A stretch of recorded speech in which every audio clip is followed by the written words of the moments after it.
ህጉም ጨክኖ ትላንትና ወዲያና ትላንትና በቁጥጥር ስር አውሏቸው ዘርብጥ ያወርደዋል። በአገሪቱ እንግዲህ ፍትህ አለ ወይ ፍግ አለ ብለህ የምትናገርበት ነገር ነው። ዋስትና መብታቸው እንዴት ነው ከዚህ በኋላ ያለው ፕሮሰስ እንዴት ነው የሚሄደው የሚለውን ደግሞ ጥቂት ማየት ይኖርብናል። ስለዚህ ሰዎቹ ትክክለኛ ፍርድ ሊያገኙ ይገባል። ማለትም ተበዳዮችም ገንዘባቸው ተወሰደ፣ ሰዎችም ገንዘባቸውን ሊመለስላቸው ይገባል። ቀላል ብር አይደለም። ከእያንዳንዱ ሰው ያለውን ሀብት ያለችውን ጥሪት አሟጦ ነው ሰጠው። እንግዲህ መኪና አገኛለሁ ብሎ እኛ አምነነው ነው ማስታወቂያ ሰራ ነው ጥሩ መስሎ ነው የሚሉት። እንግዲህ እኛ ሀገር የተለመደ እንትን አለ። ከዚህ በፊት ብዙ ሰዎች በተመሳሳይ ሁኔታ እንደዚህ አይነት የማጭበርበር ስራ ሰርተው የሚሰወሩበት ሁኔታ አለ፣ ከሀገር የሚወጡበት ሁኔታ አለ። የፊንቴክ ባለቤቶች አይደሉም እነዚህ ሰዎች፣ አስተዋዋቂዎች ናቸው። የተነገራቸው መረጃ ብቻ አምነው ነው ማስታወቂያ የሰሩት። ለምንድን ነው የሚታሰሩት? ሰራዊት ፍቅሬ ሁለት ጊዜ መሆኑ ነው። ሰራዊት የሚያክል ትልቅ ግዙፍ ማስታወቂያ ባለሙያ የተከበረ ሰው እንግዲህ በሁለት ቦታ ላይ በዚህ አይነት ሁኔታዎችን እንዴት ነው የሚሰሩበት የሚለው ድርጅቱን ማሰራር ትንሽ እንትን ይላል። ምናልባት አሁን ጉዳዩ የመኪናና የገንዘብ ሆነ እንጂ ለምሳሌ የህፃናት ምግብ አይነት ጉዳይ ቢሆን ብዙ ሰው ጨርሰዋል ማለት እኮ ነው እንደማለት ነው። አየህ አንዳንድ ኃላፊነት የማይሰማቸው ሰዎች አሉ፣ ገንዘብ ብቻ የሚያስቡ ሰዎች አሉ።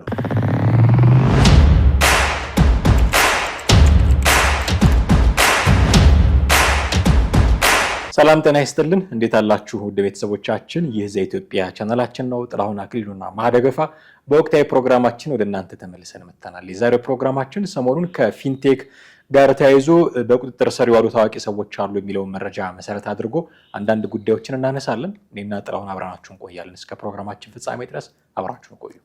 ጥላ እንዴት አለ? ሰላም ነኝ፣ እግዚአብሔር ይመስገን አለን። ይሄ ከፊንቴክ ጋር በተያያዘ ታዋቂ ሰዎች ታስረዋል የሚለው መረጃ እንደምታውቀው በጣም በስፋት እየተሰራጨ ያለ መረጃ ነው።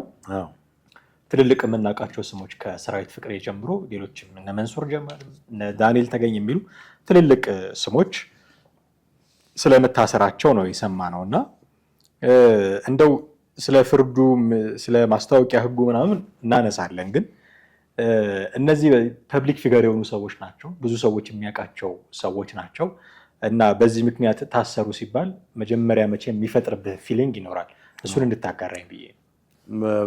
ክሱ ኦልሞስት ከአንድ ሁለት ሳምንት በፊት ነበረ ማለት የህዝቡ ሮሮ ሲሰማ ሲያቀርቡ የነበረው። አዎ። እና እነ ሰራዊት እንዳሉበት እነ ታዋቂ አርቲስቶች እነ ይገረም ደጀኔ፣ እነ ሰለሞን ቦጋለ፣ እነ አርቲስት ዳዊት ማነው ዳንኤል የመሳሰሉት እነ ቲክቶከር መንሱር ጀማል፣ እነ ወንድም ካሌድ የመሳሰሉት አብርሃም ግዛው እና እነዚህ ሰዎች ይታሰራሉ ብዬ አልጠበኩም ነበረ። ምክንያቱም አንደኛ ካላቸው ታዋቂነት አንጻር ከፐብሊክ ፊገር ከመሆናቸው አንጻር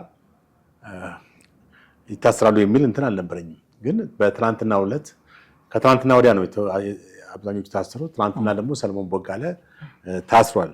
እና ምልህ አሁን እነዚህ ሰዎች መታሰራቸው ትክክል ነው ወይ ትክክል አይደለም የሚለውን ከማለታችን በፊት ፊንቴክ የተባለው የኢንቨስትመንት ግሩፕ ምንድነው የፈጸመው የሚለውን ነገር ስንመለከት ኦልሞስት 1300 የሚሆኑ ሰዎች ላይ ነው እንግዲህ 950 ሺህ ብር መኪና BYD መኪና ሲንግል ታገኛላችሁ ትወስዳላችሁ በ2 ሚሊዮን ነው ምናምን። አጠቃላይ ግን የተወሰነ ከፍለው መኪናው መጀመሪያ መነሻ የሚሆን ክፍያ ከፍለው ከዛ በኋላ መኪና ትወስዳላችሁ የሚል ነው። ይሄ በጣም አብዛኛው ሰዎች እውነት ነው ብለው አምነው ነው ወደዚህ እውነት ነው ብለው ያመኑት። በነገራችን ላይ ታዋቂው ሰዎችን ስላሉ ነው። ትክክል ነው እንጂ ፊንቴክ ማን ነው የሚለውን ነገር ማንም ሰው አያውቀውም። እና ህጉም ጨክኖ ትላንትና ወዲያና ትላንትና በቁጥጥር ስር አውሏቸው ዘርብጥ ያወርደዋል። በአገሪቱ እንግዲህ ፍትህ አለ ወይ ፍግ አለ ብለህ የምትናገርበት ነገር ነው።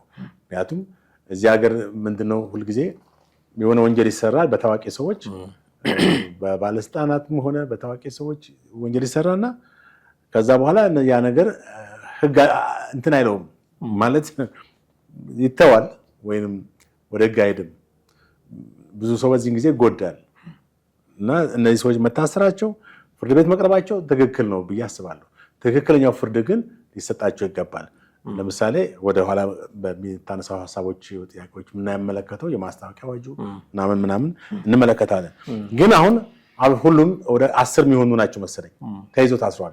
በጣም ፐብሊክ ፊገር የሆኑ ሰዎች እንግዲህ እኛ ሀገር የተለመደ እንትን አለ። ከዚህ በፊት ብዙ ሰዎች በተመሳሳይ ሁኔታ እንደዚህ አይነት የማጭበርበር ስራ ሰርተው የሚሰወሩበት ሁኔታ አለ፣ ከሀገር የሚወጡበት ሁኔታ አለ። የዚህ የፊንቴክ ባለቤትም ተይዞ በቁጥጥር ስር ዋል መሰለኝ አይደል? እርግጠኛ አይደለሁኝ። ዳንኤል የሚባል ነው መሰለኝ እንደዛ ተይዞ በቁጥጥር ስር ዋል። ጠፋ የሚልም አንዳንድ እንትኖች አነባለሁ፣ ግን ተይዞ መያዙን ነው የምሰማው። ቢጠፋም በዚህ ሁኔታ ለመያዙ አይቀርም። ምክንያቱም ከዚህ በፊት እንደዚህ አይነት ማጭበርበር ስራ ህዝብ ላይ ሰርተው የተሰወሩ ሰዎች ተይዘው መጥተዋል። በጣም የሚገርም ከነዚህ ሰዎች ጋር አስካሉካ ትሬዲንግ የሚባል ታውቀዋለህ?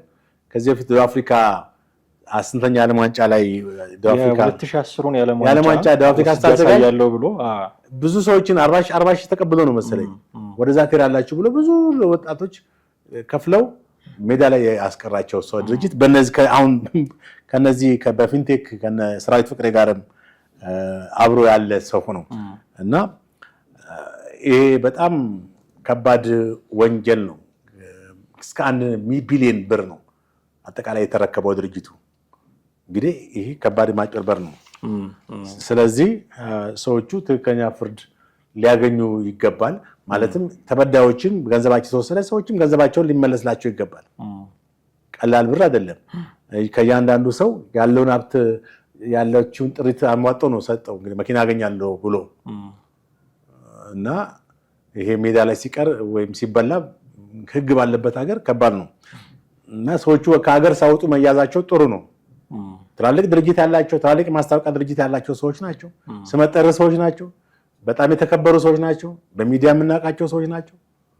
በአርት እና በኪነ ጥበብ ውስጥ ሰፊ ተሳትፎ በፊልም እና በድራማ የምናውቃቸው ሰዎች ናቸው። ስለዚህ ህግ ደግሞ ሁሉንም እኩል ነው የሚያየው። በህግ ላይ ታዋቂ ስለሆንክ እንትን ስለሆንክ የሚል ነገር የለም። ዝነኛ ስለሆንክ ትተዋለህ፣ ተራ ሰው ስለሆንክ ትታስራለህ የሚባል ነገር የለም። ስለዚህ እኩል በህግ ፊት ሁሉም እኩል ነው።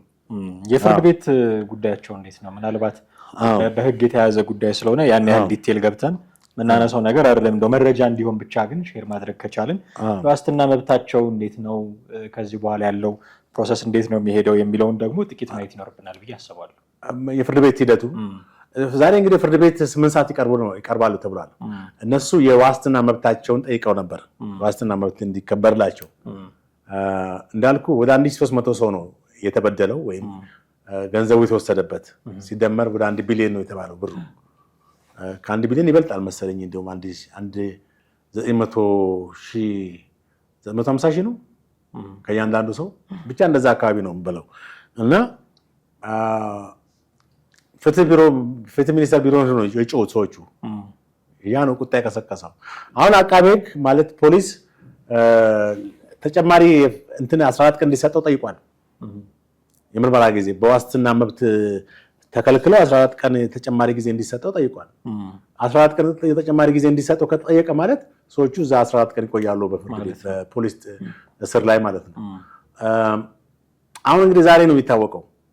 ፍርድ ቤቱ ይፈርዳል 8 ሰዓት ማለት ነው። ከዚህ ፕሮግራም በኋላ የምናውቀው ይሆናል ማለት ነው። የዋስትና መብታቸውን ያስጠብቃላቸዋል ወይንስ እንደገና ፖሊስ በጠየቀው መሰረት 14 ቀን ጊዜ የምርመራ ጊዜ እንትላል?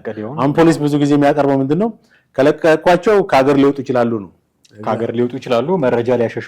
ዋስትና መብታቸው እንዴት ነው፣ ከዚህ በኋላ ያለው ፕሮሰስ እንዴት ነው የሚሄደው የሚለውን ደግሞ ጥቂት ማየት ይኖርብናል። አሁን ኢንተርፖል ይባላል እንጂ በኢንተርፖል ደረጃ እንደተፈለክ ልታገኘ የማትችልባቸው ሁኔታዎች አሉ። የምትፈልገውን ወንጀል በኢንተርፖል ያለው እዛ ሀገር ሊተባበር የሚችለው እሱን የሚነካ ጉዳይ ከሆነ ነው። በሽብርተኝነት በምናምን አይነት ነገር ከሆነ ነው። ወይም የነሱን ደህንነት ከጎዳ ነው አሳልፎ የሚሰጠው። እዛ ሲሄዱ ሰላማዊ ሰው ነው የሚሆኑት። አሳልፈው ላይሰጡ ይችላሉ፣ ላይተባበሩ ይችላሉ። በዚህ አይነት ብዙ ወንጀለኞች ወደ ውጭ ሀገር ሂደው በዛ የቀሩበት ሁኔታ አለ። እነዚህ ሰዎች ከአላግባብ የገንዘብ ዝውውር፣ ህገወጥ የገንዘብ ዝውውር ወይም መኒ ላውንደሪንግ የሚሉት ውስጥ ነበረበት። እንግዲህ ፊንቴክ የሚባለው አለ። ከዛም ጋር በተያያዘ ሊጠየቁ የሚችሉበት ሁኔታ አለ። ወንጀሉ በጣም ሰፋ ያለ ነው። አንዳንድ ሰዎች እንደውም ሸዋሸዋ የሚባለው የሌብነት እንትን ሸዋሸዋ ነው የተሰሩ የሚል ነገር ነው። ማለት የሆነ ነገር እናደርግላችኋለን ስጡን በሚል ሸዋሻ አይነት ነገር እንደተሰሩ ነው። በ3 ወር ጊዜ ውስጥ እናስረክባቸዋለን ብሎ ያው በ3 ወር ጊዜ ውስጥ ምንም ነገር እንዳልሰጣቸው ነው። BYD የሚባል የኤሌክትሪክ መኪና ነው እንሰጣቸዋለን ያለው። ከዚህ ሌላ የሚዲያ እንትኖችም እኮ ተከሰዋል እኮ አባይ ሚዲያ፣ አባይ ቲቪ፣ ናሁ ቲቪ እና ሪፖርተር ጋዜጣም ማስታወቂያ በማውጣትም ተሳትፈዋል። ግን እነዚህ እንትኖች ምንድነው ምናልባት ያልታሰሩት ከዚህ አሁን ባለቤቶቹ ሊታሰሩ ይገባ ነበር፣ አልታሰሩም እንደሚመስለኝ። በዋነኛነት ተሳታፊ አይደሉም። ማስታወቂያውን ብቻ ወስደው አስነገሩ እንጂ ግን ግርማይ ገብረ ሚካኤል ይህደጎ የሚባለው የአስካሉካ ትሬዲንግ ባለቤት ከነዚህ በዚህ ከነሰራዊት ጋር በነበረው ወንጀልም በለው ወንጀል የሚለውን ነገር ምን ይረጋገጠው በፍርድ ቤት ነው። ተጠርጣሪዎች በሚል ነው። ዞሮ ዞሮ ወንጀል ወደሚል ነው የሚያስኬደው። አልወሰድንም አላሉም። እኛ አምነነው ነው ማስታወቂያ ሰራ ነው ጥሩ መስሎን ነው የሚሉት። አዎ። እና አሁን ኢትዮጵያ ውስጥ ከዚህ በፊት እና አስካሉካ ትሬዲንግ ግርማ ገብረ ሚካኤል ደቡብ አፍሪካ ወሰደው። ዞላ የሚባል ደግሞ ታስታውሰዋለህ? ሲኖትራክ አስመጣለሁ ብሎ እሱ ዱባይ ሄዶ በኢህአዴግ ጊዜ ኢህአዴግ ሄዶ ነው ያመጣው በኢንተርፖል እሱ። እንደገና MNG ፊልም ኢንቨስትመንት ወደ ካናዳ እንልካለን በሚል 900 ሚሊዮን የሌላ ድርጅቶች ናቸው እንግዲህ ብር ክርስቲያን ከተመሰረተባቸው ውስጥ እንግዲህ በዚህ በካናዳ እንልካለን ብለው እንትን ካሉት የMNG ፊልም ኢንቨስትመንት ግሩፕ 900 ሚሊዮን ነው የተቀበለው ከወጣቶች። ማን ነበረበት ካልከኝ ሰራዊት ፍቅሬ ራሱ ነበረበት። አሁን ሁለተኛ ጊዜ ማለት ነው ተጨማሪ ኬዝ ነው። ቲክቶከር ሙሴ ሰለሞን የሚባል ነበረበት። እሱ እንደውም በቁጥጥር ስር ዳናይት መክብብ የምትባል ያቺ እንትን ቃና ላይ ነበረች፣ ቃና አስተዋቂው ነበረች። ቲክቶከር ማን ነው? ዩቲናል የሚባል ዩቲናስ የምትባል ዩቲናስ፣ እሷም እዚህ ውስጥ ነበረች። እነዚህ አይነት ሰዎች የነበሩበት በአጠቃላይ በአሁኑ ሰዓት ያው ቲክቶከሮች እንደነ ማነሱ መንሱር ወንድም ካሊድ የመሳሰሉትም በዚህ በፊልንቴክ ገብተውበታል። ሰራዊት ፍቅሬ 2 ጊዜ መሆኑ ነው። ሰራዊት የሚያክል ትልቅ ግዙፍ ማስታወቂያ ባለሙያ የተከበረ ሰው እንግዲህ በሁለት ቦታ ላይ በዚህ አይነት ማስታወቂያዎችን እንዴት ነው የሚሰሩበት የሚለው ድርጅቱን ማሰራር ትንሽ እንትን ይላል። እንግዲህ በዚህ ጉዳይ ላይ የታሰሩት ታዋቂ ሰዎችና አርቲስቶች አሉ። ግን የብዙ ሰዎች ጥያቄ የፊንቴክ ባለቤቶች አይደሉም እነዚህ ሰዎች አስተዋቂዎች ናቸው። የተነገራቸው መረጃ ብቻ አምነው ነው ማስታወቂያ የሰሩት። ለምንድን ነው የሚታሰሩት የሚል የእነሱ መታሰር የአግባብነት ጥያቄ የሚያነሱ አሉ። ትክክል። ብዙ ሰዎች እንደዛ አይነት ጥያቄ አንስተዋል። ግን አብዛኛው ሰው እኮ ፊንቴክ ያቀረበውን የመኪና ሽያጭ አምኖ የገባው ፊንቴክን ብሎ አይደለም። ፊንቴክ ማን እንደሆነ ማንም ሰው ያውቀው የለም። ግን እነዚህ አርቲስቶች በቦታው ላይ ነበሩ፣ ዋና አስተዋዋቂዎች ነበሩ። ስለዚህ እነዚህ አርቲስቶችን አይቶ ነው ሰው ደፍሮ 950 ሺህ ብር የሚያክል ብር መኪና ለመረከብ የከፈለው። ከዚህ ጋር በተያያዘ ቅድም ያላነሳነው አንድ ባለስልጣን አሉ፣ ተወዳጅ ባለስልጣን በብልጽግና ውስጥ እኔ በጣም ስለምወዳቸው ስለምቀርባቸውም ነው። እንግዲህ አምባሳደር ዲና ሙፍቴ አልታሰሩም ነበሩ በዚህ በማስተባበሩ ጉዳይ ላይ። እሳቸው ምክር ቤት አባል ስለሆኑ ነው ማለት የህዝብ ፓርላማ አባል ስለሆኑ ያለመታሰር መብት አላቸው። ከዛ አንጻር ነው ያልታሰሩት እንጂ እሳቸውም ተጠያቂ ሊሆኑ የሚችሉበት ሁኔታ አለ። ሌላም ባለስልጣን አለ ተብሏል። ማን እንደሆነ ብቻ ኤኒዌይስ እነዚህ ሰዎች አሁን ዛሬ 8 ሰዓት ላይ የዋስ መብታቸው ይጠበቃል አይጠበቅም የሚለው ይረጋገጣል። ስለዚህ መታሰራቸው ሰው አምኖ የከፈለው አርቲስት ሰራዊትን አይቶ ነው እኮ እነ ገረም ደጀኔን አይቶ ነው እነ ዳንኤል ተገኝን አይቶ ነው በቴሌቪዥን ላይ የሚያውቃቸውን የሚወዳቸውን የሚያከብራቸውን ሰዎች አይቶ ነው። እንደ ሌሎቹ ሰለሞን በጋለን አይቶ ነው። ሰለሞን በጋለ በታዋቂ የፊልምና የድራማ ሰው ነው፣ መሪ ተዋናይ በመሆን የሚሰራ ሰው። ስለዚህ ከዛ አንጻር ነው እንጂ ብሩን እኮ ማንም አይሰጥም ነበር ለፊንቴክ። እነሱ ሲያስተዋውቁ በቃ ትክክል ነው ብሎን አምኖ ነው። ከዛ አንጻር ነው። እንደው በጥቅሉ ግን ለማንሳት የማስታወቂያ ስራን የሰሩት እነዚህ ሰዎች በዚህ በሰሩት የማስታወቂያ ስራ ምክንያት ነው የእስር ሁኔታ ያጋጠማቸው ምንድን ነው የሚለው የማስታወቂያ ህጉ የሚለውን ግን መመርመር ጥቂት አሁን ብዙ ሰዎች ማስታወቂያ ነው እነሱ ራሳቸው ማስታወቂያ ነው የሰራ ነው ከዚህ በፊትም እንደዚህ አይነት ነገር ሲከሰት ለምሳሌ ዛሬ 10 ዓመት በፊት 15 ዓመት ይመስለኛል የደቡብ አፍሪካ ላይ ይዟቸው እቴራላችሁ ብሎ ያጭበረበራቸው አስካሉ ካትሪንግ ኢቢኤስ ማለት ኢትዮ ቻናል ኢትዮጵያ ቴሌቪዥን እና ኢቢኤስ ቴሌቪዥን ነበር መሰለኝ የዛን ጊዜ ይሄን ሰርተዋል ማስታወቂያ ሰርተዋል ተጠያቂ አልነበሩም ሰውየው ብቻ ነው ተጠያቂ ሆነው ግን የማስታወቂያ ህጉ ማስታወቂያ የሰሩትን አካል ተቋማትም ግለሰቦችም ተጠያቂ ያደርጋል ምክንያቱም እዚህ ጋር የማስታወቂያ አዋጅ በ759/2004 ወይንም እንደረፓ አቋራጭ በ2012 የወጣ አዋጅ ላይ ስለ ማስታወቂያ ዓላማ የፈቃድ አሰጣጥ የማስታወቂያ ይዘት የክልከላዎች አስፈጻሚ አካል በሚል በእያንዳንዱ ንዑስ አንቀጽ ላይ የሚሰጣቸው ሐሳቦች እንትኖች መመሪያዎች አሉ በተለይ ክልከላዎች የሚለው ሐሰተኛ ወይም ሐሳሳች የሆኑ ማስታወቂያዎችን ማቅረብ ያስቀጣል በህግ ያስቀጣል ሐሰተኛ ወይም አሳሳች የሆኑ ማስታወቂያዎችን ስለዚህ ማስታወቂያዎችን ከመናገራቸው በፊት የማስታወቂያው ድርጅት ወይም የማስታወቂያው ባለሙያ እነዚህ ማስታወቂያዎች ሐሰተኛ ናቸው ትክክለኛ ናቸው የሚለውን ማረጋገጥ አለበት ማለት ነው ሌላው የንግድ ውድድርና የሸማቾች ጥበቃ አዋጅ 813/2006 ወይም እንደረፓ አቋራጭ በ2013-14 የወጣ ነው ይሄም ስለ ሸማቾች ጥበቃ እና ከሸማቾች ማንኛውም አሳሳች ጎጂ የንግድ ተግባራት ጥበቃ እንዲያገኙ ያዛል አይታል የመጀመሪያው የማስታወቂያው አዋጅ ሁለተኛ ደግሞ የንግድ ውድድርና የሸማቾች ጥበቃ ወይ ለሸማቾች ለገዢዎች ማለት ነው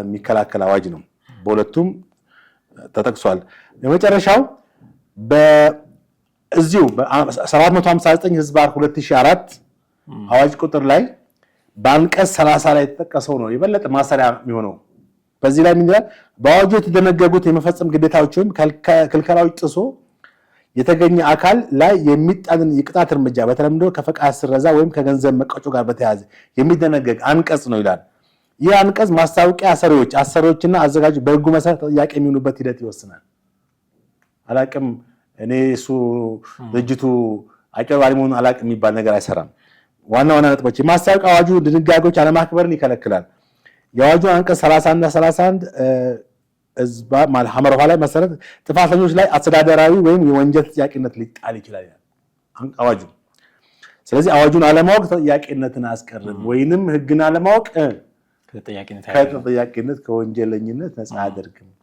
ባጭሩ ምንድነው የነዚህ አዋጆች ጭብጥ ስንመለከት እነዚህ ማስታወቂያ ድርጅቶች እነ ሰራዊት ፍቅሬ ሌሎችም እነ ሰለሞን ቦጋለም ሌሎች